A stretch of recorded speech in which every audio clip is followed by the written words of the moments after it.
ভাই বোনের সম্পর্ক, ঝগড়া, মারামারি, কাছে আসা, ভালোবাসা, দূরে থাকা, এই দুষ্টু মিষ্টু নিয়েই কিন্তু ভাই বোনের সম্পর্ক।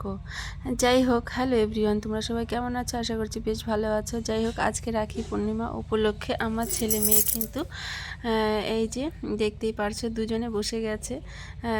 মেয়ে হচ্ছে ভাইকে মানে দিচ্ছে, তো রাখি পরাবে। তো আমার একটাই কথা, যে সেরকম বড় সেরকম কিছু করার মতন আমার সেরকম আয়োজন নেই। সামান্য একটু শুধু রাখি আর একটু মিষ্টি দিয়েই কিন্তু উৎসব। তো এটাই হচ্ছে ভালোবাসা। তবু কিন্তু দেখো ভাই বোন কী আনন্দ হয়ে আছে। আর আমার ছেলে তো এমনিতে একটু দুষ্টু। যাই হোক, আর আমার যেহেতু শরীরটা অসুস্থ ছিল, সেই কারণে কিন্তু আমি বাজারে যেতে পারিনি, মানে রাখি ভালো দিকে আনতে পারিনি। তো ওর বাবা কিন্তু বাজারে গিয়ে রাখি নিয়ে এসেছে। তো ওর বাবা তো সেরকম কেনাকাটি করে না, তো ছোটো ছোটো দুটো রাখি নিয়ে এসেছে। তবু আমার ছেলে মেয়ে ভীষণ খুশি। আর আমি গেলে হয়তো একটু বড় একটু সুন্দর দেখে নিয়ে আসতাম। যাই হোক, যা এনেছে সেটাই আমার মেয়েও দেখতেই পারছো খুব খুশি। আর আমার ছেলে তো ভালো করে গিফট দিতে পারে না, তাই আর কি শুধু কোনো রকম আর কি পেঁচিয়ে রাখবে, পরে ভালো করে গিফট দিয়ে দেবো আমি।